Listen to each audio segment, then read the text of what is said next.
नमस्कार, DD news पर आप दो टूक देख रहे हैं। मैं हूं अशोक श्रीवास्तव। पश्चिम बंगाल का चुनाव अब गरमाने लगा है और पश्चिम बंगाल का चुनाव जो है, आज प्रधानमंत्री नरेंद्र मोदी पश्चिम बंगाल में उन्होंने 3 सभाएं की और एक बात उन्होंने कही और इस प्रधानमंत्री के इस बयान से समझा जा सकता है कि ये चुनाव कितना इंपॉर्टेंट है। प्रधानमंत्री नरेंद्र मोदी ने कहा बंगाल की धरती से कि पश्चिम बंगाल का चुनाव कोई छोटा मोटा चुनाव नहीं है। प्रधानमंत्री ने क्या क्या मुद्दे उठाए थे मैं उन पर आऊंगा, लेकिन उससे पहले जब बंगाल की चर्चा पर आऊं और आज की डिबेट पर आऊं, एक वीडियो आपको दिखाना चाहता हूं। इससे पहले वीडियो दिखाऊं, आपको एक घटना की याद करा देता हूं।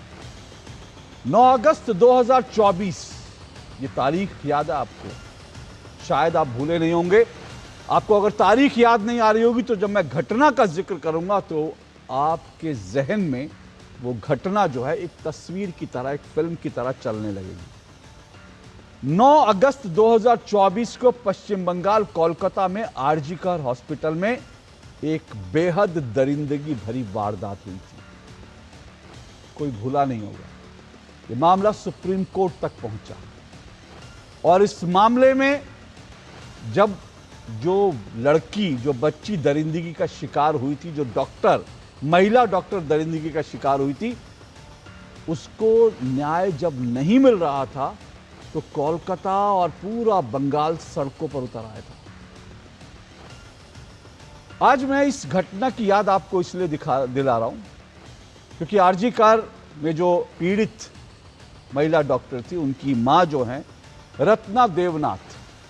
रत्ना देवनाथ ने आज पानीहाटी सीट से आज बीजेपी की तरफ से नामांकन दाखिल किया। अब नामांकन बहुत दाखिल हो रहे हैं। मैं आपको नामांकन उन्होंने दाखिल किया ये भी खबर नहीं देने वाला हूं, लेकिन खबर कुछ और है। वीडियो जरा चलाइए। आपको एक वीडियो दिखाता हूं, बंगाल में क्या हो रहा है, इससे आपको समझ में आना चाहिए। यह वीडियो जो है, ये रत्ना देवनाथ जो आरजी कर कि पीड़ित डॉक्टर हैं, उनकी मां के घर का है।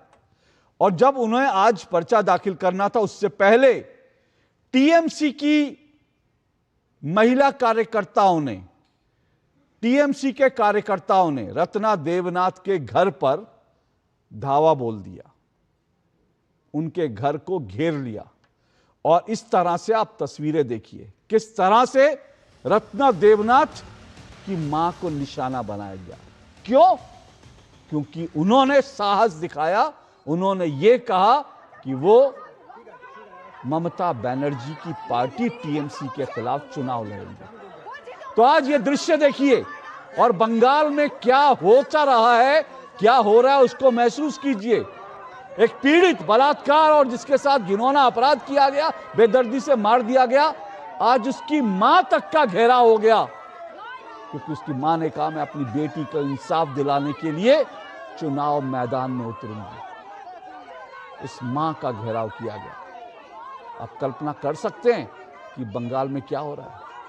और एक तरफ ये वो मां है जो अपनी बेटी को इंसाफ दिलाने के लिए चुनाव लड़ रही हैं, तो दूसरी तरफ एक खबर और है इसी से जुड़ी। और वो खबर क्या है? वो खबर ये है जिसको आज बीजेपी के जो मीडिया सेल के इंचार्ज हैं, सोशल मीडिया इंचार्ज है, उन्होंने बाकायदा सबूतों के साथ, उन्होंने कागजों के साथ, दस्तावेजों के साथ आज उन्होंने पोस्ट किया है। वो खबर यह है कि आरजी कर मामले में पश्चिम बंगाल सरकार का बचाव करने के लिए कपिल सिब्बल जैसे जो लॉयर थे, उनको पश्चिम बंगाल की सरकार ने हायर किया और अकेले कपिल सिब्बल को 1,20,00,000 रुपए इसका मेहनताना दिया गया। समझ सकते हैं आप? एक तरफ वो बलात्कार और घिनौना जिसके साथ काम हुआ, उसकी मां है, जब वो चुनाव में मैदान में उतरती है कि अपनी बेटी के लिए इंसाफ चाहिए, तो उसके घर का घेराव होता है, उसको गंदी गंदी गालियां दी जाती हैं टीएमसी के महिला कार्यकर्ताओं के द्वारा। और दूसरी तरफ इस पूरे पाप में पश्चिम बंगाल सरकार का बचाव करने के लिए 1.25 करोड़ रुपए कपिल सिब्बल जैसे लॉयर को दे दिए जाते हैं। और 1.25 करोड़ रुपए कपिल सिब्बल के हैं, बाकी और भी जो लॉयर हायर किए गए होंगे मुझे नहीं पता, वो डिटेल आएगी तो उस पर जानकारी, उस पर चर्चा करेंगे। ये बंगाल का हाल है। अब इसी जगह पर जब इसी बंगाल में जब प्रधानमंत्री नरेंद्र मोदी जाते हैं तो आज प्रधानमंत्री नरेंद्र मोदी ने साफ कहा कि जो बंगाल की महिलाएं हैं उन्होंने महिला अपराध का मुद्दा उठाया, महिलाओं की सुरक्षा का मुद्दा उठाया। और प्रधानमंत्री नरेंद्र मोदी ने कहा कि पश्चिम बंगाल की महिलाओं को सुरक्षा चाहिए, सम्मान चाहिए। और उन्होंने एक बड़े बदलाव का संकेत दिया। उन्होंने कहा कि बंगाल में बदलाव होगा, सिर्फ सरकार नहीं बदलेगी बल्कि पश्चिम बंगाल की तस्वीर बदलेगी। यह प्रधानमंत्री नरेंद्र मोदी ने आज ऐलान किया। लेकिन सवाल यह है कि ममता बनर्जी जो है वो छोटी मोटी खिलाड़ी नहीं है। बंगाल में आप जानते हैं ममता बनर्जी जमीन से जुड़ी नेता हैं। उनको अपदस्थ करना, सत्ता से हटाना इतना आसान नहीं है। उन्होंने भी अपनी पूरी ताकत झोंकी हुई है, सड़कों पर उतरी हुई हैं। और टीएमसी के कार्यकर्ता भी सड़कों पर उतरे हुए हैं, कहीं प्रचार कर रहे हैं और कहीं वो दूसरा काम भी कर रहे हैं। बहरहाल कुल मिलाकर ये चुनाव, जैसा प्रधानमंत्री नरेंद्र मोदी ने कहा, बहुत बड़ा चुनाव होता जा रहा है। और ये ममता बनर्जी और साथ साथ बीजेपी के लिए करो या मरो की लड़ाई है। तो सवाल आज ये दो टूक में, क्या बदलेगा बंगाल? क्या बदलेगा बंगाल या फिर एक बार फिर से बनेगी टीएमसी की सरकार? इस सब पे चर्चा करेंगे। इससे पहले आगे बढ़े, प्रधानमंत्री नरेंद्र मोदी ने क्या कुछ कहा वो भी आपको सुनवाता हूं, और ममता बनर्जी और अधीर रंजन चौधरी को भी सुनिए वो क्या कह रहे हैं, सुनिए जरा।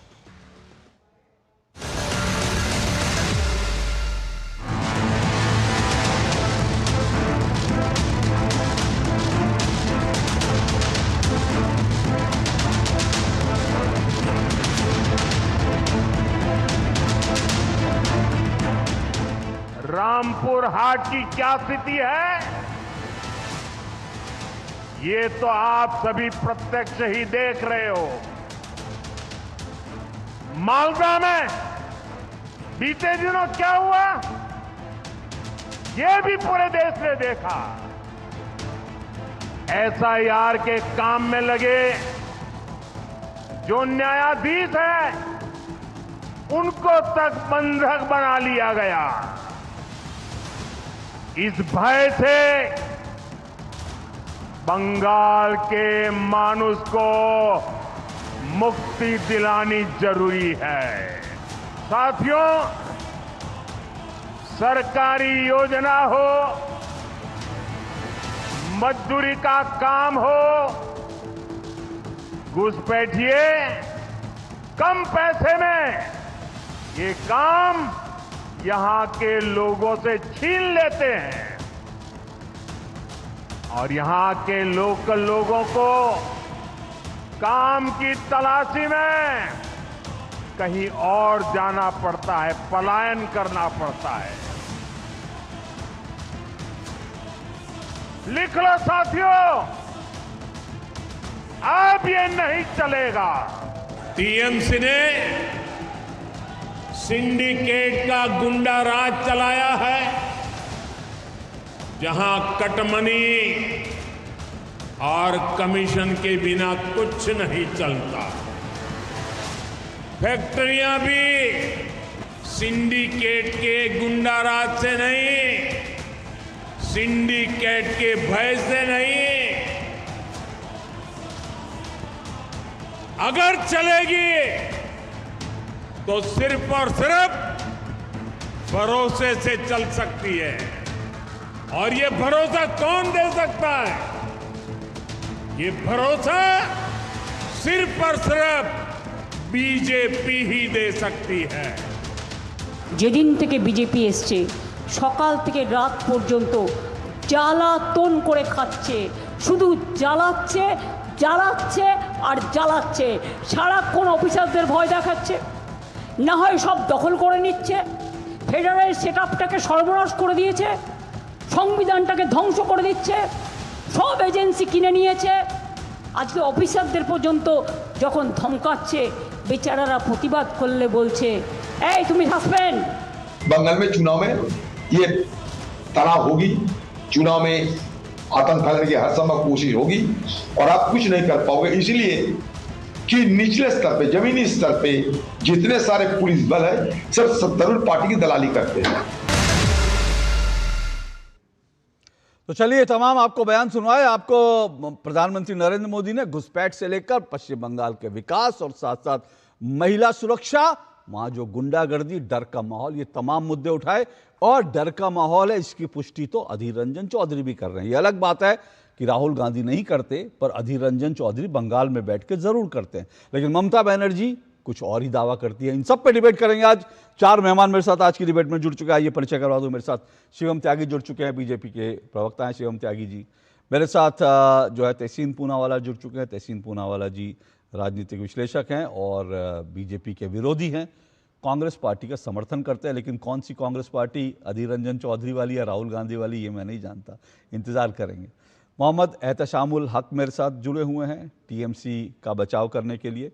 और मेरे साथ स्टूडियो में सौरभ दुबे जुड़े हुए हैं, राजनीतिक विश्लेषक है। स्क्रीन पे दिखाइए जरा, मुझे भी स्क्रीन पर कोई मेहमान नहीं दिख रहा। एक बार फिर सौरभ दुबे दिखाइए, स्टूडियो में मेरे साथ जुड़े हुए हैं जी। सौरभ दुबे स्टूडियो में जुड़े हुए हैं। बाकी मेहमानों को दिखाइए जल्दी से। शिवम त्यागी, मोहम्मद एहतशामुल हक और तहसीन पूनावाला मेरे साथ।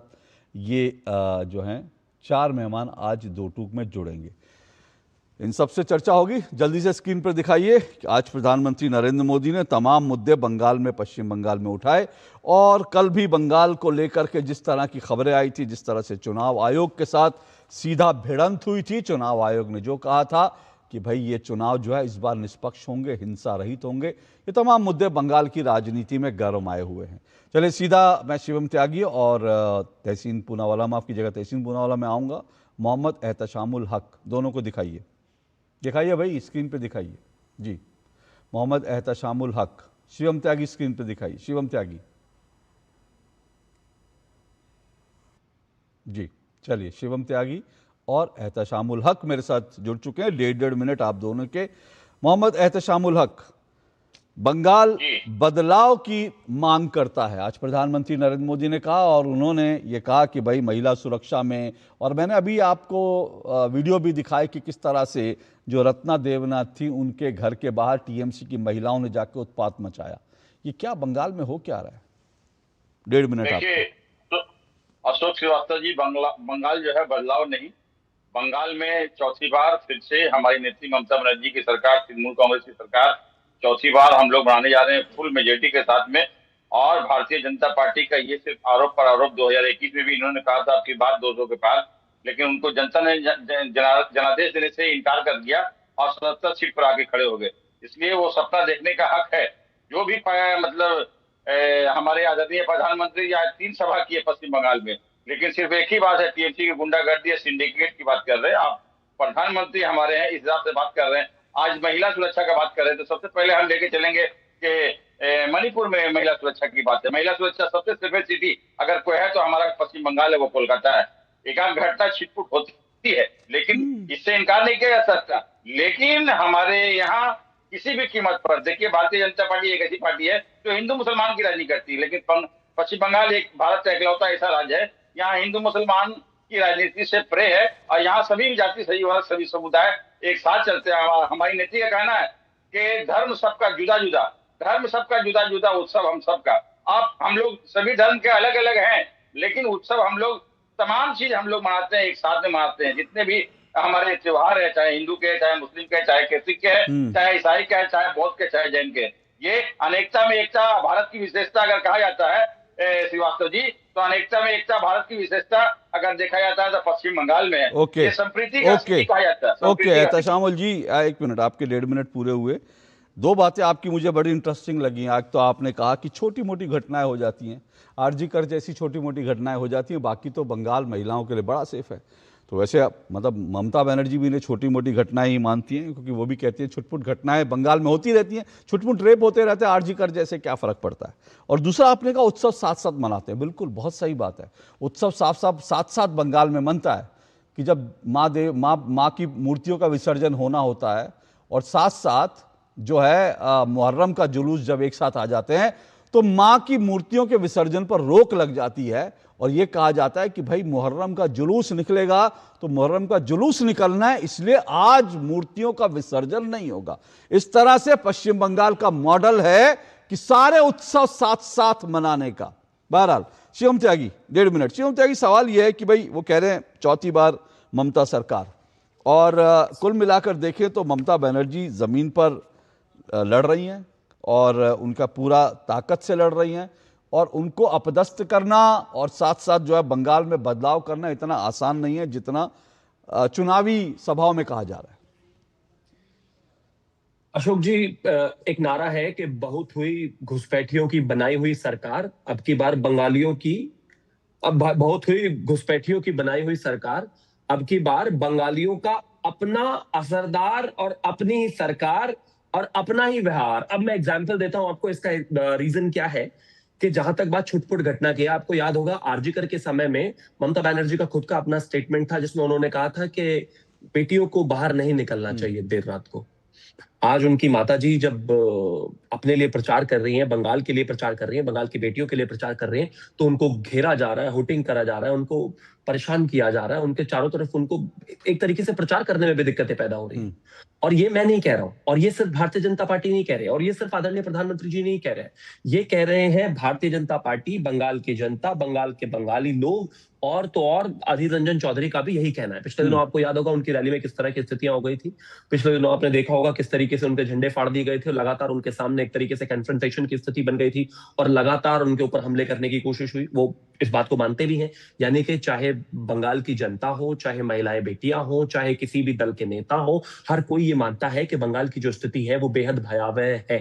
हाँ, इसमें कहीं कोई दो राय नहीं, आपने बिल्कुल ठीक कहा कि बंगाल में ममता बनर्जी हमेशा मजबूती से लड़ी, लेकिन इस बार बंगाल की जनता ने मन बना लिया है और इस सरकार को पूरे तरीके से उखाड़ फेंकने के बाद ही चीजें बेहतर होंगी। और आपने एक चीज और देखी होगी, इसका मूल कारण यह है कि बंगाल में इस बार जो वहां के जो मूल निवासी हैं, जो बंगाली हैं, उनमें एक सेंस ऑफ सिक्योरिटी है कि इस बार पूरे तरीके से उनके पास डर का, भय का माहौल स्थिति नहीं रहेगी। और ये जो सरकार है जो घुसपैठियों का संरक्षण तो करती है, जो एसआईआर में नाम कटते हैं उनका संरक्षण तो करती है, जो कंसंट्रेशन कैंप में जाने की बात होती है और उनके जाने की बात होती है, उनके लिए ये तो कहती है कि करछी ले आना, ये ले आना, लोगों के गले काट देना। लेकिन बंगाल की जब अपनी बेटी के साथ इस तरह की बात होती है, कहते हैं छुटपुट घटना तो हो ही जाती है, होगी आपके लिए बलात्कार की घटना छुटपुट, लेकिन बंगाल के लोगों के लिए नहीं है, बंगालियों के लिए छुटपुट घटना नहीं है, देश के लिए छुटपुट घटना नहीं है। ओके ओके, मैं डिबेट को आगे बढ़ाऊं उससे पहले मैं ये बता दूं जो है एहतशामुल जी कि जो प्रधानमंत्री नरेंद्र मोदी ने कहा कि भैया एसिड अटैक के मामलों में बंगाल नंबर 1 है, और वो डेटा जो है वो बिल्कुल फैक्ट डेटा है, फैक्चुअल डेटा है, वो कोई गलत कहीं से नहीं है जो उन्होंने कहा। और गुंडागर्दी की बात की वो तो हम देख ही रहे हैं।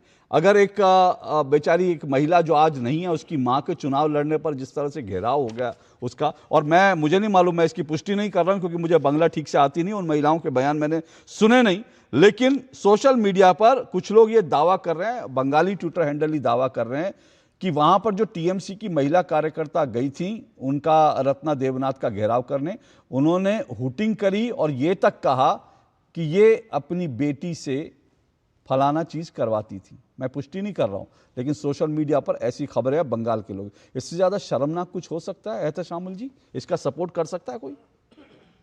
देखिए, इस पर कोई पुष्टि नहीं हुई तो इस पर समझिए बात करना सही नहीं है। दूरदर्शन इतना बड़ा चैनल है जो पूरा देश और विदेश सब देखता है। हमारे कहने का मतलब है भारतीय जनता पार्टी किसी भी समझ लीजिए स्तर में आ सकता है, वो अपने ही लोगों को भेज करके, अपने ही महिला कर्मी को भेज करके अच्छा, आरोप हमारे तृणमूल कांग्रेस पर लगाया जा सकता है। इस तरह का, जी हाँ, इस तरह का कपिल सिब्बल को भी बीजेपी ने हायर किया था। कपिल सिब्बल को भी बीजेपी ने पैसा दिया था पश्चिम बंगाल के खजाने से, पश्चिम बंगाल के खजाने से 1.5 करोड़ रुपया क्या वो बीजेपी की सरकार ने दिया था निकाल करके? देखिए अशोक जी, ये मैं इस पर बात कर रहा हूँ। भारतीय जनता पार्टी जब भी उनकी कोई परेशानी होती है, रैली होती है, तो अपने ही लोग उनके पत्थर मार देते हैं। हाँ। और बदनाम करने की कोशिश करते हैं, हमारी पार्टी को बदनाम करने की। हाँ। किसी भी सूरत से वो चाहते हैं कि पश्चिम बंगाल में सत्ता हासिल करें। लेकिन हमारे अभी जो मित्र कह रहे थे कि बंगालियों का अब सरकार आने वाला है, बंगाली लोगों का, बंगाली से सबसे ज्यादा जहां डबल इंजन की सरकार है, जो बांग्ला बोलते हैं उसको घुसपैठिया बोलते हैं, उसको बांग्लादेशी बोलते हैं। ये बंगाली, भारतीय जनता पार्टी बंगाल की सभ्यता, बंगाल की कल्चर, बंगाल की संस्कृति को मालूमात नहीं है सही से। उनको वो बोल रहे हैं कि यहाँ सरकार बनाएंगे, उनका सपना साकार किसी भी कीमत पर अशोक जी नहीं हो पाएगा। इसलिए सुनिए बंगाल, सुनिए एक सुनिए स्पिरिचुअल कल्चर वल्चर राज्य की तो सुनिए मुझे लगता है कल्चर वल्चर की बात तो आज छोड़ दीजिए। बंगाली कल्चर क्या है, वो बंगाली कल्चर जो है वो आपका संसद जो है, संसद में भी बंगाली कल्चर टीएमसी के सांसद दिखाते रहते हैं, चुनाव आयोग के दफ्तर में भी जाके दिखाते रहते हैं, और बंगाल में भी जो है बंगाली कल्चर, टीएमसी के बंगाली कल्चर नहीं है लेकिन टीएमसी के लोग जो कल्चर दिखाते रहते हैं वो बंगाली कल्चर नहीं है, माफ कीजिएगा। लेकिन शिवम वो कह रहे हैं कि भाई बीजेपी के लोग जो इस तरह से पथराव करते हैं, बीजेपी के लोग अपने लोगों को भेज देते हैं, तो रत्ना देवनाथ को चुनाव जितवाने के लिए आप ही लोगों ने अपने लोग भेज दिए होंगे ताकि जो है खबरें बन जाएं। मैं दो छोटे छोटे एग्जाम्पल्स देकर और फिर इसकी तरफ जाऊंगा। अशोक जी, बहुत सीधी बात है, ये देश तय करे, दो टूक के दर्शक तय करें, अशोक जी के शो के दर्शक तय करें, डीडी न्यूज के दर्शक तय करें कि कौन बंगालियों के साथ है और कौन घुसपैठियों के साथ। जब बंगाल में आरजी कर बलात्कार केस हुआ, उसमें सबसे ज्यादा सबसे आगे अगर कोई रहा तो भारतीय जनता पार्टी के कार्यकर्ता, भारतीय जनता पार्टी के नेता और शुभेंदु अधिकारी से लेकर आदरणीय प्रधानमंत्री जी तक साथ रहे। हम उस परिवार के साथ रहे, लगातार उन केसेस को फॉलो किया, आगे बढ़े, और उसके बाद आज जो रेप पीड़िता हैं उनकी माता जी को टिकट दिया। ये एक सेंस ऑफ सिक्योरिटी है कि जिस तरह का गुंडा राज और आतंक नहीं, पर ये बंगाल में राजनीति भी हो सकती है शिवम जी, आप कह रहे हैं ये राजनीति भी तो हो सकती है कि आपने उन पीड़िता को टिकट दिया, ये आप लोग राजनीति भी तो कर रहे होते हैं। नहीं, अगर आप मानते हैं कि महिला सुरक्षा राजनीति हो रही है महिला सुरक्षा पर, तो मैं कहता हूं इसमें किसी को भी कोई बुराई नहीं होनी चाहिए। महिला सुरक्षा प्रायोरिटी होनी चाहिए, सेंटर पॉइंट होना चाहिए किसी भी राज्य के लिए, किसी भी प्रदेश के लिए, और खास तौर पर उस मुख्यमंत्री के लिए जो महिला है।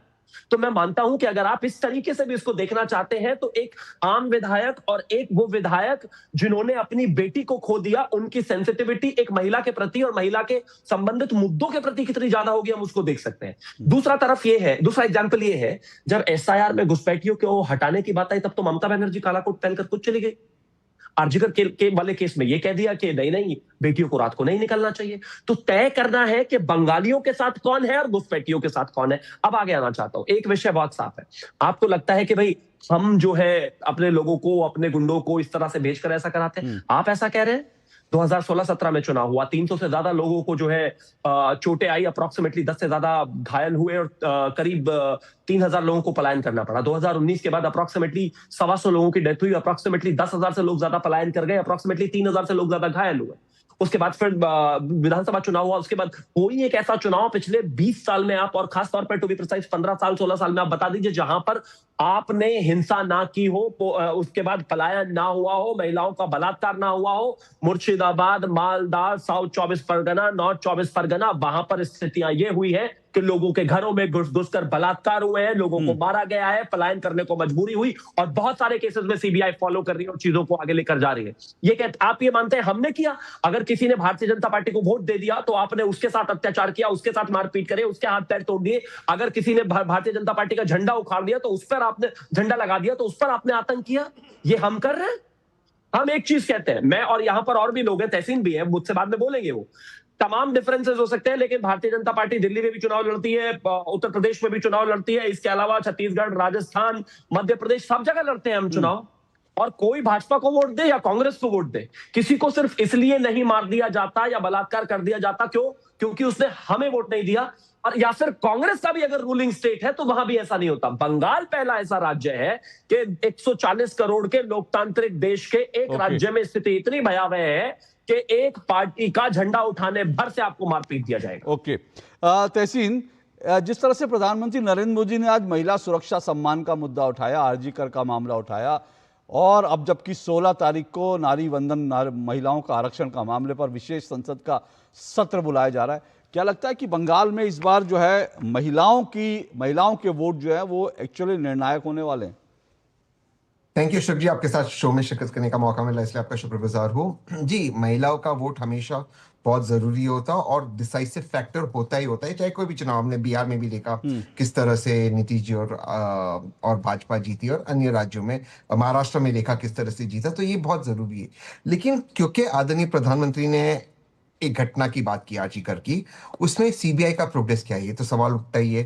क्योंकि देखिए जो अक्यूज था आरजी कर में, वो तो वेस्ट बंगाल पुलिस ने अरेस्ट किया था, कोलकाता पुलिस ने, उसके बाद क्या प्रोग्रेस हुआ, कौन अरेस्ट हुआ है? अभी तक प्रोसिक्यूशन नहीं हुआ है। तो कहीं ना कहीं ये सब सीबीआई के नीचे आता है। ये तो माननीय ममता बनर्जी की गलती नहीं है। फिर आदरणीय प्रधानमंत्री जी, और अभी शिवम मेरे भाई ने घुसपैठियों की बात की। देखिए, जब जब भाजपा को कोई चुनाव में दिक्कत आती है, उनको घुसपैठी याद आते हैं। मुझे लगता है भाजपा 3 या 4 मुद्दों पर जो उनके बहुत स्ट्रॉन्ग अलायंस पार्टनर्स है, एक्सटर्नल अलायंस पार्टनर्स है, EC, CBI, ED, internal partners है बाबर, घुसपैठी, ये उनके इंटरनल पार्टनर्स है। बिहार में देखिए घुसपैठी कितने घुसपैठी निकले। अभी अगर 60 लाख नाम है, जितने भी नाम कम हुए वोटर लिस्ट में, इनमें से अधिकतर अगर घुसपैठी थे, कितने को अरेस्ट किया, क्यों नहीं भेजा वापस? ये सवाल भी उठता है। तो इस सवाल पे कोई जवाब नहीं। कब तक? 11 साल से तो इनकी सरकार है केंद्र में, तो अगर घुसपैठी थे अभी क्यों नहीं भेजा? अभी जो पकड़े गए उनको क्यों नहीं भेजा? तीसरी बात के ऊपर आते हैं। आदरणीय प्रधानमंत्री ने तुलना की वेस्ट बंगाल और आसाम की। आप पैरामीटर देखें, पर कैपिटा इनकम किसकी ज्यादा है? वेस्ट बंगाल। इन्फेंट मोर्टेलिटी किसकी ज्यादा है? आसाम की। 5 साल से कम उम्र के बच्चे कहां पर ज्यादा गुजर जाते हैं? आसाम के अंदर। महिला की लिटरेसी कहां ज्यादा है? वेस्ट बंगाल के अंदर। मर्दों की लिटरेसी कहां ज्यादा है? वेस्ट बंगाल के अंदर। सब मैं सरकारी आंकड़े बता रहा हूं। नीति आयोग में सबसे अधिक प्रोग्रेस किन राज्यों ने किया? जो मल्टी डायमेंशनल पॉवर्टी इंडेक्स में, गरीब राज्यों में से उत्तर प्रदेश ने, और मिड राज्यों में वेस्ट बंगाल में। तो कौन से पैरामीटर में वेस्ट बंगाल पीछे? इसलिए मैं कहता हूं भाजपा आलोचना करती है, लेकिन उस आलोचना मैं के पीछे एक बात आप आंकड़ों की बात कर रहे हैं, तो एक आंकड़ा और मैं बता दूं, 2 आंकड़े बता देता हूं, बाकी जो आपने बात करी शिवम जवाब देंगे। एक आंकड़ा तो यह है कि आपने कहा बंगाल, एक्चुअल में बंगाल का तो एक अपना बहुत समृद्ध इतिहास रहा है, औद्योगिक नगरी रही है, और इसीलिए अगर औद्योगिक नगरी है, उसके पास जो कुछ है वो असम से उसकी मुकाबला नहीं हो सकता। लेकिन जिस गति से असम, आज कंपैरिजन नहीं करना चाहता, लेकिन आपने किया तो बताऊं, जिस गति से असम बढ़ रहा है, जो उसकी जो जीडीपी जिस गति से बढ़ रही है, वो देश में इस वक्त नंबर 1 है। आप जरा चेक कीजिएगा, नीति आयोग के आंकड़े बताते हैं जिस गति से असम बढ़ रहा है नंबर 1 है। और दूसरी तरफ पश्चिम बंगाल में क्या हो रहा है? पश्चिम बंगाल का यह है कि अगर टीएमसी सरकार वहां पर है, टीएमसी 10-15 साल से वहां पर है, तो पिछले 5 सालों में पश्चिम बंगाल से 2200 से ज्यादा कंपनियां बंगाल छोड़कर चली गई हैं, क्योंकि उनको लगता है वहां गुंडागर्दी हो रही है, उनको लगता है वहां इंफ्रास्ट्रक्चर नहीं है। छोड़ दीजिए नैनो की बात, टाटा नैनो को छोड़ दीजिए, मैं उसकी बात ही नहीं करता, वो तो पुरानी बात हो गई। ये पिछले 5 साल की रिपोर्ट है। 2200 से ज्यादा कंपनियां पश्चिम बंगाल छोड़कर चली गई। तो क्या इसको लेकर जवाबदेही नहीं होनी चाहिए? शिवम त्यागी।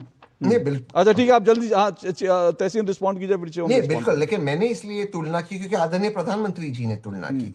सवाल ये होता है कि मैं बिल्कुल कह रहा हूं कि आसाम सबसे फास्टेस्ट ग्रोइंग स्टेट है, मैंने उसको कहा मना किया, लेकिन सबसे ज्यादा प्रोग्रेस किसने किया? फास्टेस्ट ग्रोइंग होगा, बाकी पैरामीटर्स में कौन आगे है? तो ये सवाल भी उठते हैं। आप सिलेक्टिव पैरामीटर्स पे अगर आदरणीय प्रधानमंत्री बात करते हैं, तो सारे पैरामीटर्स पे, अगर मैं आपका पैरामीटर मांगता हूं, तो ये पैरामीटर वेस्ट बंगाल के भी माननी चाहिए। ओके, शिवम त्यागी रिस्पॉन्ड कीजिए। Thank you. देखिए एक्चुअली एक तो है क्या कि जो बहुत बड़े बड़े आदमी होते हैं ना अशोक जी, उनके लिए विकास का नजरिया थोड़ा सा दूसरा होता है। अब ये समझते ही नहीं इस बात को कि अब मेरे दादाजी की उम्र की जनरेशन तक इस देश में टोटल जीडीपी का 25% आता वेस्ट बंगाल से था। जैसे आज के जमाने में ज्यादातर लोग दिल्ली और मुंबई काम करने जाते हैं, उनके जमाने में लोग पश्चिम बंगाल काम करने जाते थे। एक गिरती हुई अर्थव्यवस्था और दूसरी तरफ असम, जो स्थिति ऐसी थी एक जमाने में कि जिससे नक्सलवाद से लेकर तमाम सारी चीजें और घुसपैठ का जो दंश उस क्षेत्र ने झेला है पूरा। छोड़ दीजिए, मैं तो कहता हूं सिर्फ असम को मत लीजिए, जो दंश उन्होंने झेला है, जो स्थितियां खराब वहां पे रही हैं, राजीव जी के समय से जो बुरी स्थिति वहां पर हो गई थी, उसके बाद एक छोटे से राज्य को ट्रैक पर लाना, एक जो हमारी एक तरीके से मैं कहूं कि इकोनॉमिक स्टेट है वो बढ़ रही है, और दूसरी तरफ एक इतना बड़ा प्लेयर हिंदुस्तान में जिसका 25% ऑफ टोटल जीडीपी हिंदुस्तान में आता था, वो नीचे जा रहा है, डिटोरिएशन में है। और एक छोटा सा स्टेट जिसमें घुसपैठ की प्रॉब्लम रही, जिसमें बॉर्डर के डिस्प्यूट्स रहे, जिसमें लगातार इश्यूज रहे, बावजूद उसके अगर वो फास्टेस्ट ग्रोइंग इकोनॉमी है, तो चीजें कितनी बेहतर हुई है। और मैं एक और चीज कहना चाहता हूं, बंगाल का कंपैरिजन असम से, असम तो बाय डिफॉल्ट बेहतर कर रहा है इस समय, तो बंगाल का कंपैरिजन कहीं से भी आप करेंगे तो स्थितियां बेहद भयावह है। और मैं एक चीज और कहना चाहता हूं, सिर्फ इस वजह से नहीं, आप किसी उसमें आ जाइए ना, अगर आप दूसरी चीज उन्होंने घुसपैठियों को लेकर कही कि भाजपा के पास जो है एक 2-3 चीजें हैं इंटरनल जो उनको मदद करती है, वो एक घुसपैठिया हो गया और तमाम चीजें। एक बात बहुत साफ है, हिंदुस्तान में भारतीय जनता पार्टी इकलौती ऐसी पार्टी है जो अपने स्टैंड को लेकर फर्म है, कमिटेड है कि हम इस देश से घुसपैठियों को भगाएंगे। और हिंदुस्तान में एक और पार्टी ऐसी है जो नेशनल पार्टी है, जो कंधे से कंधा मिलाकर शोल्डर टू शोल्डर खड़ी हुई है घुसपैठियों के साथ, जो कहती है कि नहीं नहीं, एसआईआर तो बिल्कुल गलत है, एसआईआर तो होना ही नहीं चाहिए, ये तो बिल्कुल बर्बाद कर देगा, ये तो लोगों का वोट काट रहा है, ज्ञानेश कुमार का निर्णय है, ये निर्णय है, वो निर्णय। आप क्या कर रहे हो भाई ये बताकर? बिहार में अगर आप ये कर रहे हैं तो क्या कर रहे हैं? दिल्ली में अगर आप ये विरोध कर रहे हैं एसआईआर का तो क्यों कर रहे हैं? अगर वेस्ट बंगाल में विरोध कर रहे हैं तो क्यों कर रहे हैं? इस देश में सुप्रीम कोर्ट मॉनिटर्ड एसआईआर हो रहा है बंगाल में, कांग्रेस उसका भी विरोध कर रही है। कमाल की बात यह है, जबकि Bharatiya Janata party and for that matter अब तो डायरेक्टली ईसीजी वो कर रहा है, 700 से ज्यादा जजेस वहां पर चीजों को कर रहे हैं, लेकिन बावजूद उसके आपको दिक्कत है। परेशानी ये है कि हम घुसपैठ के मुद्दे को लेकर बिल्कुल हमारा स्टैंड क्लियर है, हम उनको निकालेंगे। आपका भी एक स्टैंड है, हम उनको रखेंगे भाई। आप ही के नेता ने कहा था, गृह राज्य मंत्री शिवप्रकाश जायसवाल ने, कि 1,20,00,000 लोग घुसपैठिए इस देश में 2004 में थे। हाँ, लेकिन शिवम इस मामले में दूसरे लोग, हाँ आ रहा हूं, तहसीन आ रहा हूं, वो जो सवाल उठाते हैं वो इसलिए उठाते हैं क्योंकि बीजेपी का घुसपैठियों को डिटेक्ट करना, उनको डिपोर्ट करना, उस पर ट्रैक रिकॉर्ड बीजेपी सरकार का पिछले एक दशक का बढ़िया नहीं है, इसलिए सवाल उठाते हैं। बिल्कुल ठीक है, बिल्कुल ठीक बात है अशोक जी, मैं बिल्कुल इस बात को मानता हूं आपकी, वो सवाल उठाते हैं। लेकिन एक चीज मैं कहना चाहता हूं कि जब हिंदुस्तान के हर एक राज्य में पूरे तरीके से एसआईआर की स्थिति क्लियर हो जाएगी, घुसपैठियों पे एक नंबर सामने होगा, हम निकालने वाले होंगे। मुझे अपनी स्थिति देखकर संबित पात्रा जी और सुधांशु त्रिवेदी जी की याद आ गई। उनको भी एक जमाने में ऐसे ट्रोल किया जाता था, कब बनाओगे राम मंदिर बताओ जरा, कब हटाओगे 370 बताओ जरा। मैं कहकर जा रहा हूं आपको, हम ही भेजेंगे इन घुसपैठियों को। और मैं दूसरा एक और वादा करके जा रहा हूं, यही तहसीन पूनावाला खड़े होंगे और इनके कुछ जो है टॉप नॉच वो करोड़ों वाले लॉयर जो है सुप्रीम कोर्ट में होंगे, और वो कहेंगे ये देखिए संवैधानिक दायरे का हनन हो रहा है, ये लिख लीजिए, इस फ्रेम को रिकॉर्ड करा के फ्रेम करा के मैं अपने ड्राइंग रूम में लगाऊंगा। ऐसा ही होना है, निकालेंगे हम ही प्रोसेस। तहसीन देखिए, एक बड़ी आज अभी असम की बात हो रही थी ना, तो एक चीज बड़ी इंटरेस्टिंग मैं आपके सामने रखना चाहता हूं, दर्शकों के सामने रखना चाहता हूं जी। बंगाल असम के अंदर बीजेपी ने वहां पर जो घुसपैठिए थे उनसे करीब 1.25 एकड़, अगर मेरा डेटा से, इससे ज्यादा कम हो सकता है, 1.25 एकड़ जमीन घुसपैठियों से छुड़ाई है जो अवैध रूप से कब्जा करके बैठे थे। और आज जब वोटिंग शुरू हो रही थी असम में, तो राहुल गांधी जी का एक वीडियो जो है ट्वीट करा जाता है, उसमें राहुल गांधी कहते हैं कि बीजेपी ने आप लोगों की जमीन छीनी, हम आपको जमीन के पट्टे देंगे। अब सवाल यह है कि घुसपैठियों को पट्टे देना, अब घुसपैठिए शब्द ना इधर ना उधर, लेकिन सवाल यह है, वो कह रहे हैं कि बीजेपी ने जमीन छुड़ाई, हम आपको पट्टे देंगे। अरे इतनी मोहब्बत क्यों है भाई? तहसीन जी ये सवाल तो पूछेंगे ना। सबसे पहले अशोक जी, ऑनेस्टली शिवम ने जिन दो लोगों का नाम लिया, मेरे दो फेवरेट, संबित भाई और सुधांशु जी, मैं शिवम को बहुत ज्यादा शुभकामनाएं देता हूं, क्योंकि ये दोनों मेंबर्स ऑफ पार्लियामेंट बने, और इंशाल्लाह शिवम भी पार्लियामेंट में आएगा और बहुत अच्छा मेंबर ऑफ पार्लियामेंट बनेगा। तो मैं उसको बहुत सारी शुभकामनाएं देता हूं, तो बहुत बहुत बधाई। दूसरी चीज सर, वो तो बीजेपी में है, वो तो बीजेपी में कब नितिन नवीन अध्यक्ष बन जाते हैं पता नहीं चलता, लेकिन सवाल यह है कि तहसीन पूनावाला को कांग्रेस जो है उनको कब खींच देगी, सवाल तो ये उठता है। अरे अशोक जी, अभी आप ऐसे सवाल पूछोगे तो फिर मुझे डक करना पड़ेगा हर बार में रोकने का। मैं शिवम की गारंटी ले सकता हूँ, अच्छा बोलता है। शिवम की गारंटी आप ले सकते हैं, लेकिन आप अपनी गारंटी नहीं ले सकते। ऐसे एक्टर चलता है बीजेपी में। शिवम आपकी आवाज नहीं आ रही, शिवम कुछ कहना चाह रहे हैं, उनकी आवाज। मैं बस एक ही चीज तहसीन जी की तरफ से कि वो कब आएंगे, मैं बस एक ही चीज कहना चाहता हूं, जैसे कि पूरे देश में एसआईआर चल रहा है, नाम कटे भी है, नाम जुड़े भी हैं, तो पूरी संभावना है कि जिस तरीके से एसआईआर चल रहा है, नाम जुड़ भी सकता है, लॉजिकल डिस्प्यूट जो है वो भी क्लियर हो सकता है। क्या भरोसा, एसआईआर में लोग जुड़े हैं, आए हैं, कटे हैं, क्या भरोसा कहां से कौन कहां से क्या हो जाए। ओके, तहसीन रिस्पॉन्ड करें। दूसरी बात देखिए, शिवम भाई ने एक बात अच्छी उन्होंने की, उन्होंने कहा एसआईआर की प्रक्रिया के बाद हम सारी घुसपैठियों को बाहर निकालेंगे। तो आज आपके शो पे जो दुनिया देखती है, भारत देखता है, भाजपा के प्रवक्ता ये बात कबूल करते कि गृह मंत्रालय पूरी तरह से फेल हो गया, क्योंकि आज तक मेरी समझ थी और हम सबकी समझ थी कि घुसपैठियों को पकड़ना गृह मंत्रालय का काम है। अब पता चला ये काम उन्होंने इलेक्शन कमीशन को आउटसोर्स कर दिया, तो इलेक्शन कमीशन पकड़ रहा है, ठीक है, कोई बात नहीं। तो बिहार में आदरणीय गृह मंत्री जी ने इतना घुसपैठिए के कितने घुसपैठियों को पकड़े तो कितनों को आपने डिपोर्ट किया, एक भी उसको डिपोर्ट नहीं करना। लास्ट चीज, आसाम के अंदर तो 19 लाख घुसपैठिए थे ना, एनआरसी किया गया, सुप्रीम कोर्ट ने उसको मॉनिटर किया, उसको क्यों चेंज किया? उन 19 लाख घुसपैठियों को क्यों नहीं भेजा? जो भी उसके आपको उसका समाधान निकालना था, सीए के माध्यम से नागरिकता देते हिंदुओं को, उसका कुछ तो समाधान निकालते। वो भी क्या कांग्रेस ने रोका? वो भी क्या राहुल जी ने रोका? एनआरसी हुआ आसाम में, सुप्रीम कोर्ट ने करवाया, 19 लाख घुसपैठे निकले, अधिकतर उसमें से हमारे हिंदू भाई निकले। ओके। आप सीए करा देते, दे देते नागरिकता, कुछ ओके। समाधान निकालते, क्यों नहीं किया? ओके वो कौन ओके रोका आपको? ओके शिवम रिस्पॉन्ड करें। देखिए, मैं एक चीज कहना चाहता हूं कि असम में एसआईआर नहीं, शेड्यूल 6 के तहत जो है जनगणना के एक पैरामीटर चल रहा है, जिसको लेकर सुप्रीम कोर्ट ऑलरेडी काम कर रहा है। दूसरा एक और चीज यहां पर कहना चाहता हूं कि इन्होंने कहा कि हमें कोई डेटा निकाल कर दिखाइए, मैं देता हूं। अगर खुद दिल्ली से ही बात करूं तो अप्रोक्सीमेटली जो है 227 लोग तो अभी 3 महीने पहले ही निकाले हैं। ऑपरेशन पुशबैक के तहत अप्रोक्सीमेटली 12 से 13 हजार लोगों को वापस भेजा और करीब 60 हजार से ज्यादा लोग गए। बंगाल की स्थिति ऐसी है कि जिन जिन क्षेत्रों में 2.5 लाख से ज्यादा वोट थे, वहां पर जब असलियत में बीएलओ पहुंचे तो 5,000 वोट भी नहीं मिले। मैंने क्या कहा कि एसआईआर के बाद पूरे देश के पास एक कंसोलिडेटेड डेटा होगा कि ये वो लोग हैं, तमाम चीजें करने के बाद, सारे स्क्रीन टेस्ट करने के बाद, सारी स्थितियां करने के बाद, जिनको जाने की जरूरत है। हमने वहां पर कैंप्स बनाए, हमने उनको बाहर करने के लिए कैंप्स बनाए, हमने दिल्ली में बनाए, हमने लोगों को डिटेन किया, हमने डिपोर्ट भी किया। लेकिन मैं फिर वही कहना चाहता हूं कि देशव्यापी अगर वो एक राज्य से दूसरे राज्य ट्रैवल करके इस तरह की स्थितियां कर रहे हैं, और सबको पता है घुसपैठिए है, और कांग्रेस भी मानती है घुसपैठिए है, और ऑपोजिशन भी मानता है घुसपैठिए है, तो इस बात पर इतना इफबट करने की आवश्यकता नहीं है। ओके। जब भगाने की बात आती है तो एसआईआर का विरोध करते हो, टीवी पर बैठकर कहते हो कि नहीं नहीं आपने तो निकाले ही नहीं।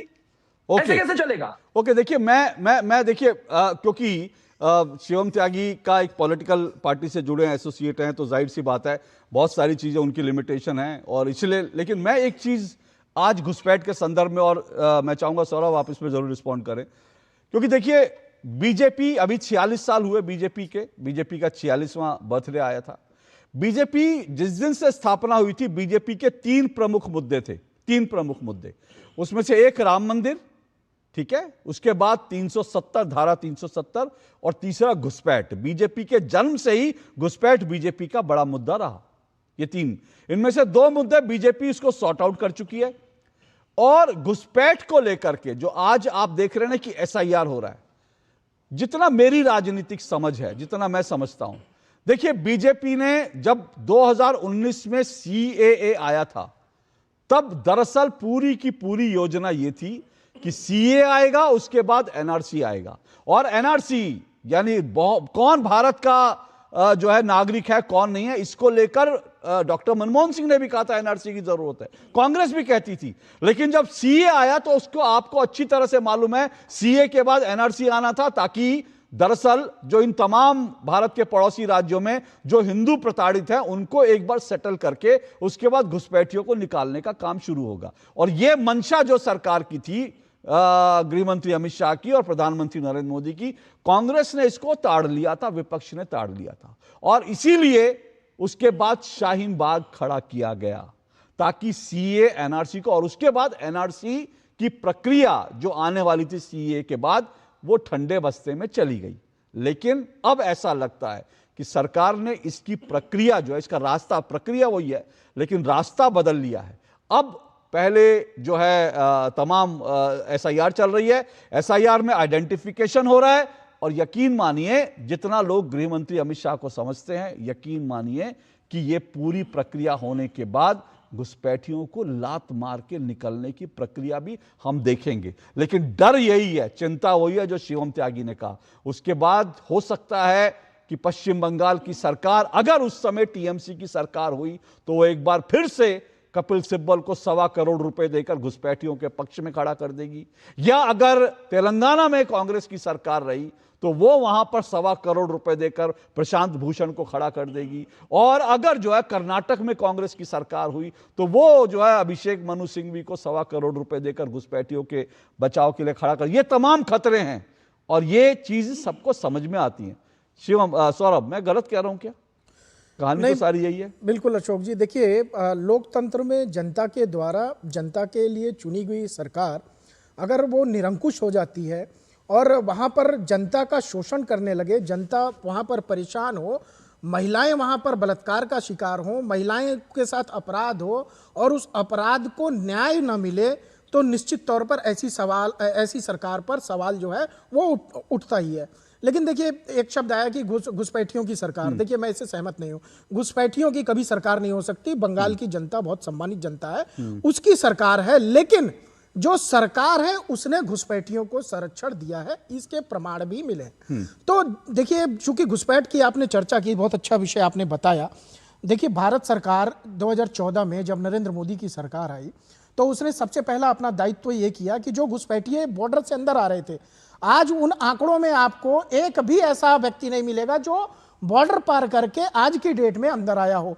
समस्या ये थी कि जो अंदर के घुसपैठिए थे, जो पहले ही, चाहे वो यूपीए की सरकार रही हो, उससे पहले की सरकार रही हो, जब वो घुसपैठिए आकर के आसाम के अंदर, बंगाल के अंदर, झारखंड के अंदर रह रहे थे, तो सरकार ने सबसे पहले कार्रवाई कहां की? आसाम के अंदर की। आसाम के अंदर एक बड़े पैमाने पर भूभाग जो एरिया था उसको सरकार ने अपने संरक्षण में लिया, वो खाली करवाया घुसपैठियों से।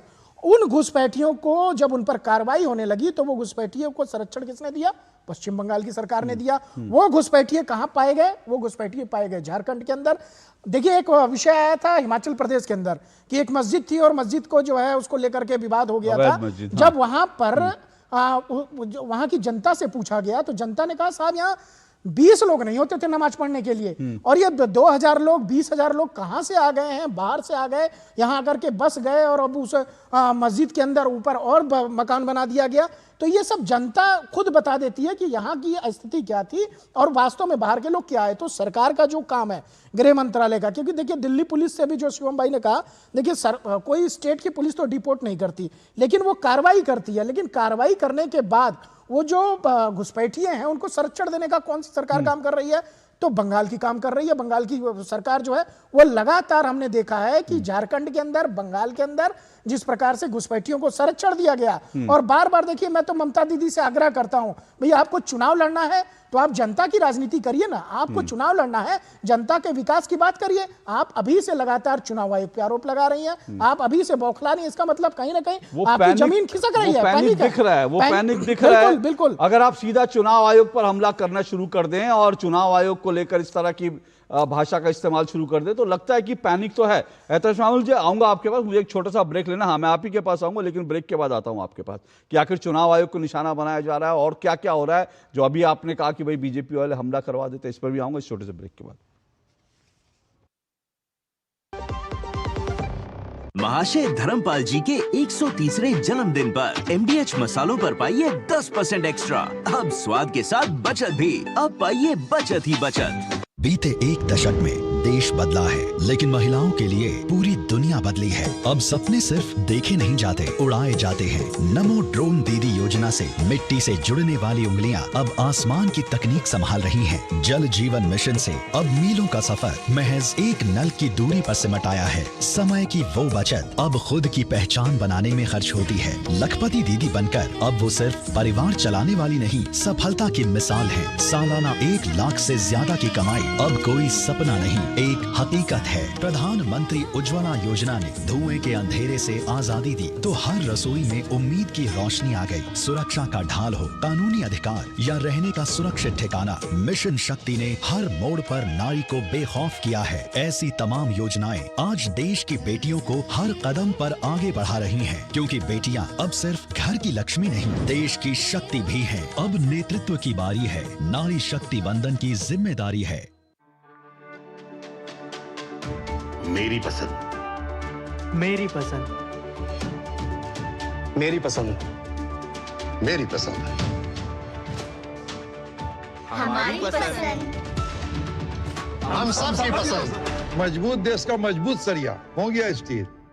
जरा सी हंसी दुलार जरा सा, जरा सी अनबन प्यार जरा सा,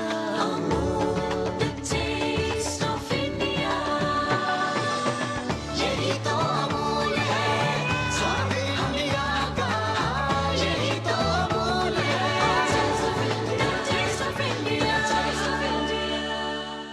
छोले बने तो गोल्डी छोले मसाले, जहाँ जाए रिश्ते बनाए। गोल्डी लाए हैं फ्रेश लॉक टेक्नोलॉजी, जो रखे मसालों को हर समय फ्रेश। चलो दो टुक आप देख रहे हैं, दो टुक में हम चर्चा कर रहे हैं बदलेगा बंगाल। ये सवाल है, इस सवाल में इसलिए क्योंकि जिस तरह से प्रधानमंत्री नरेंद्र मोदी ने आज पश्चिम बंगाल में 3 वहां पर चुनावी सभाएं की और प्रधानमंत्री नरेंद्र मोदी ने पश्चिम बंगाल में महिलाओं की सुरक्षा सम्मान का मुद्दा उठाया, घुसपैठ का मुद्दा उठाया, साथ साथ बंगाल में जो कुछ गुंडागर्दी है, जो वो प्रधानमंत्री नरेंद्र मोदी जो कह रहे हैं, उन्होंने उस सबको कहा कि इस सबको साफ करेंगे और बंगाल की तस्वीर बदलेंगे। तो क्या वास्तव में बंगाल की तस्वीर बदलने का वक्त आ गया है या ममता बनर्जी जो हैं वो जमीन से जुड़ी हुई हैं, अभी भी उनकी पकड़ बरकरार है? लेकिन सवाल सबसे बड़ा यह है कि प्रधानमंत्री नरेंद्र मोदी ने जो मुद्दे उठाए वो मुद्दे दरअसल उन मुद्दों को अगर आप तथ्यों के जो है पैमाने पर कसें तो फिर वो मुद्दे जो है लगता है प्रधानमंत्री ने दरअसल वो मुद्दे वास्तव में उठाए जो बंगाल के मुद्दे होने चाहिए, जो बंगाल से जुड़े हैं। इन्हीं पे चर्चा कर रहे हैं। शिवम त्यागी मेरे साथ जुड़े हैं, मोहम्मद एहतशामुल हक टीएमसी के को बचाव करने के लिए, तहसीन पूनावाला राजनीतिक विश्लेषक है, सौरभ दुबे मेरे साथ जुड़े हैं राजनीतिक विश्लेषक। एहतशामुल जी, आपने ब्रेक पे जाने से आपने पहले ये कहा था कि भाई बीजेपी के लोग पथराव करवा देते हैं, सब वहां पर बीजेपी के लोग ही करवा रहे हैं। तो सवाल है कि ममता दीदी की सरकार क्या कर रही है? एक तो सवाल यह है कि सब वो बीजेपी के लोग करवा देते हैं, लेकिन दूसरी चीज ये है कि बंगाल में टीएमसी, आपने क्योंकि ये भी कहा कि बंगाल के कल्चर की बात करी, बंगाल का कल्चर तो बहुत समृद्ध है, लेकिन टीएमसी का कल्चर क्या है वो मैं कुछ आपको रिपोर्ट्स के आईने में दिखाना चाहता हूं। West Bengal has become a hub of crude bomb making with the involvement of TMC goons, ठीक है, और इसके लिए क्रूड बम बनाने के लिए बच्चों को भी टीएमसी के लोग इस्तेमाल करते हैं, उनको भी भारी पैसा दिया जाता है। ये टीएमसी का कल्चर है, ये बंगाल का कल्चर नहीं है एहतशामुल जी।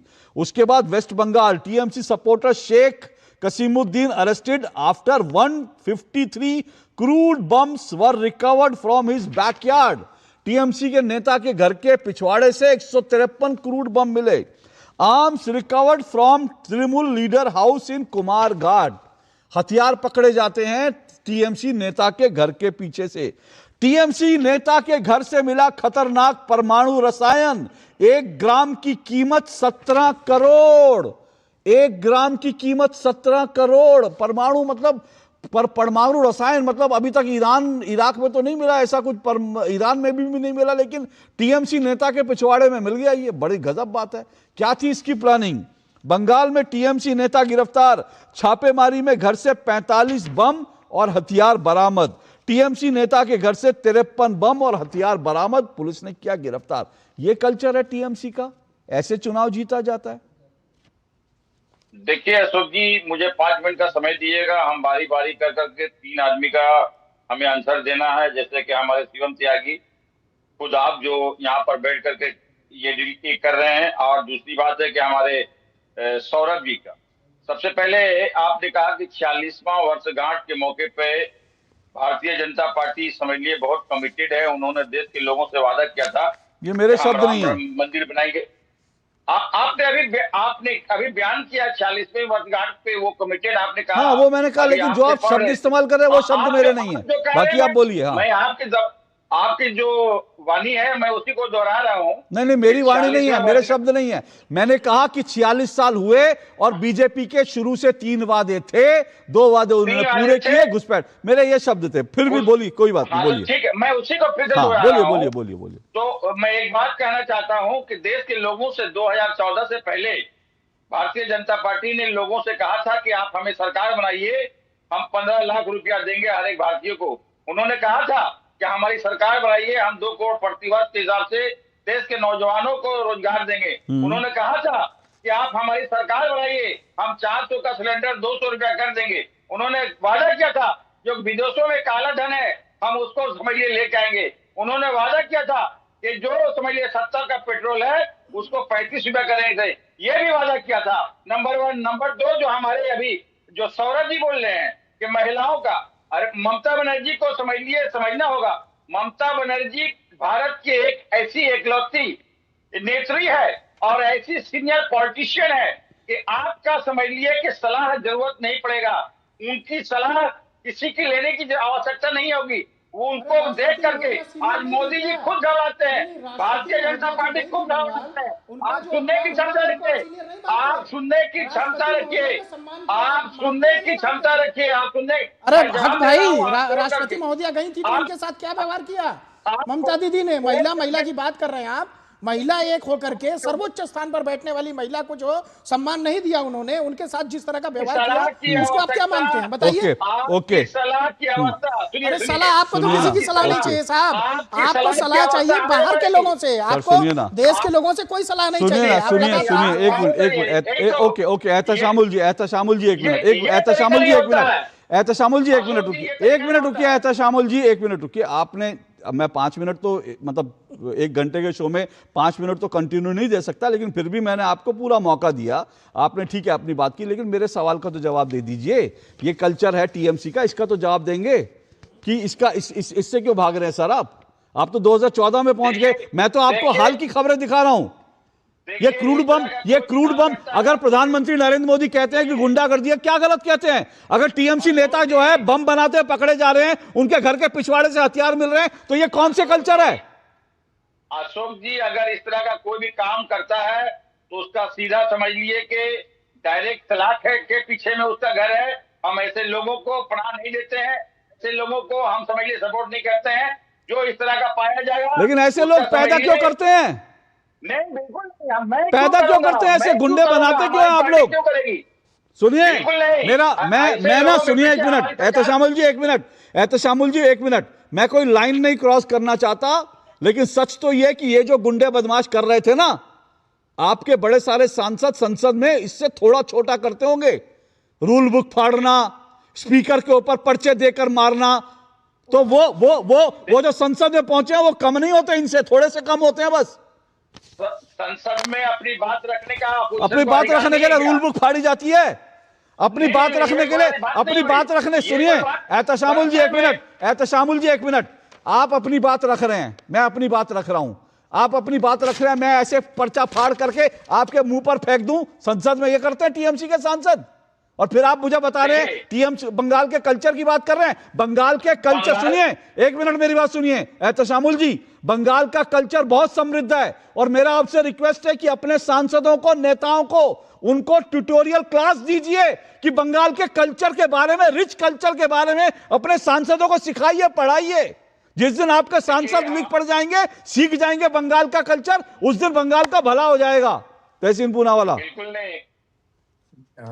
दो चीज, क्योंकि सौरभ ने कहा था, बांग्लादेश के साथ हमारी कुल मिलाकर बॉर्डर है 3326 किलोमीटर, और गृह मंत्रालय का डेटा राज्यसभा में बताता है कि 2823 किलोमीटर बॉर्डर कमजोर मनमोहन सिंह जी की सरकार बनाई। मजबूत मोदी जी की सरकार ने केवल 411 किलोमीटर बॉर्डर बनाए। मैंने सोचा वेस्ट बंगाल स्पेसिफिक कोई इशू होगा, वेस्ट बंगाल के कहते जमीन नहीं देते वगैरह वगैरह वगैरह। तब मैंने देखा कि वेस्ट बंगाल के साथ जो टोटल बॉर्डर है बांग्लादेश का, वो है 2216 किलोमीटर, और कमजोर मनमोहन सिंह जी की सरकार ने 1229 किलोमीटर फेंस किया, जबकि मजबूत मोदी जी की सरकार अब भी ज्यादा बॉर्डर फेंस नहीं कर पा रही है। तहसीन जी एक मिनट आपको रोक रहा हूं, क्योंकि देखिए समय कम, सुनिए समय कम है। एक बड़ा स्पेसिफिक सवाल आपसे पूछ रहा हूं। ये सारे आंकड़े जो बता रहे हैं बिल्कुल ठीक है, और मैं बिल्कुल, ये बीजेपी से सवाल पूछा जाना चाहिए कि तुम्हारा ट्रैक रिकॉर्ड क्या रहा 10 साल में। बिल्कुल वैलिड सवाल है, मैंने खुद शिवम जी से पूछा। लेकिन मेरा सवाल ये है, अभी देखिए ये खबर मेरे पास है, SIR impact, how BSF is dealing with long queues of Bangladeshi wanting to return home from West Bengal। जब SIR शुरू होती है तो उसी बॉर्डर पर आपको धक्के मार के निकालने की जरूरत नहीं पड़ती, वहां पर बांग्लादेशियों की लाइन लग जाती है भागने के लिए। मेरा मूल सवाल यह, इस SIR से तकलीफ क्यों है कांग्रेस को? इस SIR से तकलीफ क्यों है टीएमसी को? क्योंकि बांग्लादेशी भाग रहे हैं इस SIR के बाद, बांग्लादेशियों के वोट कट रहे हैं। मूल सवाल तो आज ये होना चाहिए। बिल्कुल नहीं, SIR से कोई समस्या नहीं है। समस्या जिस तरह से राहुल गांधी तो छाती पीटते हैं, आप फिर आप पता नहीं, आप मैं पहले शुरू में पूछ रहा था कि आप अधीर रंजन चौधरी वाली कांग्रेस के हैं या आप राहुल गांधी वाली, अब मुझे पूछना पड़ेगा आप शिवम त्यागी की पार्टी वाले हैं क्या? वाली कांग्रेस से हूँ, प्रियंका जी वाली कांग्रेस से। लेकिन जिस तरह से इलेक्शन कमीशन ने व्यवहार किया, और टीएमसी के साथ भी जिस तरह से व्यवहार किया, जिस तरह से वो ट्वीट उन्होंने किया, मुझे लगता है शर्म आनी चाहिए। मैं टीएमसी को मैं उसका सराहना नहीं करता, मैं उनके खिलाफ हूं, लेकिन एक इलेक्शन कमीशन एक पॉलिटिकल पार्टी की भूमिका में नहीं आ सकती। वो ट्वीट बिल्कुल मुझे आश्चर्यचकित हुआ ट्वीट। सुनिए सर, अब बिल्कुल मेरे पास समय नहीं है, लेकिन एक ही बात कहूंगा, चुनाव आयोग के ट्वीट में क्या था? यही तो था, निष्पक्ष चुनाव होंगे, भयमुक्त चुनाव होंगे। उन्होंने सिर्फ टीएमसी का नाम लिख दिया, उससे परेशानी क्या? क्या यह सही नहीं है कि बंगाल में जितनी हिंसा होती है उन हिंसा के पीछे 77% हिंसा में टीएमसी कार्यकर्ताओं का हाथ है? क्या यह सही नहीं है कि सांसदों ने कल टीएमसी के सांसद चुनाव आयोग के दफ्तर में घुस करके आयुक्त से बदतमीजी कर रहे थे? क्या यह सही नहीं है टीएमसी के तमाम सांसद जो हैं वो बाकायदा ट्वीट करके कहते हैं कि चुनाव आयोग के साथ यह होगा, और वहां का नेता यह कहता है, टीएमसी का नेता कहता है कि ज्ञानेश कुमार की उंगलियां काट देंगे। ऐसा कहने वाले अगर सांसद और ऐसे कहने वाले नेता हैं तो चुनाव आयोग को उनको दो टूक जवाब देना ही चाहिए। मैं कहता हूं ये बात सिर्फ चुनाव आयोग क्यों, मैं कहता हूं देश की सर्वोच्च अदालत को भी जाए टीएमसी का नाम लेकर कहना चाहिए। अरे कब तक आप इस तरह की गुंडागर्दी करेंगे? अभिषेक बनर्जी खड़े होकर कहते हैं कि बीजेपी क्या रीढ़ की हड्डी तोड़ देंगे, हाथ पैर तोड़ देंगे। कब तक इस देश में इस तरह की राजनीति चलेगी? आपको नाम लेकर कहना पड़ेगा, चाहे सुप्रीम कोर्ट हो, चाहे वो जो है वो चुनाव आयोग है। लेकिन यह जरूर है कि आप आज अगर टीएमसी का नाम ले रहे हैं, कल को अगर बीजेपी करे तो बीजेपी का भी नाम लेकर कहिए। इस तरह से ढक छप कर कुछ मत करिए, यह मेरा मानना है। शिवम 30 सेकंड आखिरी कमेंट, क्योंकि मेरे पास अब समय बिल्कुल नहीं है। Thank you. आपने कहा कि रूल बुक फाड़ देने से लेकर टेबल पर चढ़ जाना टीएमसी के सारे सांसद करते हैं, ये उनका कल्चर है। आप सबसे इंपॉर्टेंट सांसद तो भूल ही गए, जो वो सिगरेट के छल्ले बना रहे थे संसद में। उनका भी तो अपना एक वो है, वो तो सबसे इंपॉर्टेंट आदमी है। दूसरा एक और भी इंपॉर्टेंट विषय है, वो ये कि यहाँ पर तहसीन ने कहा कि 3000 किलोमीटर का, मैं कहना चाहता हूँ कि 4042 किलोमीटर का बॉर्डर हम शेयर करते हैं। उसमें से जिसको अनफेंस्ड बॉर्डर आप कह रहे हैं, वहां पर बॉर्डर नहीं हो सकता, वहां पर आप बॉर्डर बना ही नहीं सकते। वो उन दुर्गम क्षेत्रों से बॉर्डर निकला हुआ है कि जहां पर ब्रह्मपुत्र का इतना 6 फीट पानी खड़ा होता है कि हमारे जो जवान होते हैं वो भी 1-1 घंटे की ड्यूटी करते हैं ताकि ट्रांसफर रहे, ताकि एक जगह धार के सामने खड़ा ना होना पड़े। इंपॉर्टेंट विषय यहाँ पर यह है कि जो बॉर्डर बंगाल से निकल कर जाता है, और खासतौर पर उसमें से भी अप्रोक्सीमेटली 800 किलोमीटर का वो बॉर्डर फेंसिंग जिसमें जमीन बंगाल को दिखती, वो आज तक नहीं मिली। अंत में एक और चीज कहना चाहता हूं, विषय बहुत साफ है। लोग दो ही है यहाँ पर, एक है घुसपैठियों के साथ, एक है खिलाफ। एक है बंगाल के कल्चर के खिलाफ, एक है साथ। एक है बंगाल की बेटियों के साथ, एक है खिलाफ। ये खिलाफ वाले टीएमसी और साथ वाले प्रधानमंत्री श्री नरेंद्र मोदी जी के नेतृत्व में। चलिए, बाकी फिर से कह रहा हूं, ये आपके सबके अपने अपने दावे हैं, कौन किसके साथ है, पर जनता तय करेगी कौन किसके साथ है। जनता के फैसले का इंतजार करना चाहिए। लेकिन कुल मिलाकर जो बंगाल की परिस्थितियां हैं, वो आंकड़ों से और जो खबरें मैंने दिखाई, जो तथ्य हैं, उससे आप अच्छी तरह से उसका अंदाजा लगा सकते हैं कि जमीन परिस्थिति क्या है। आज के लिए इतना ही, आपसे फिर मुलाकात होगी। इजाजत दीजिए, नमस्कार।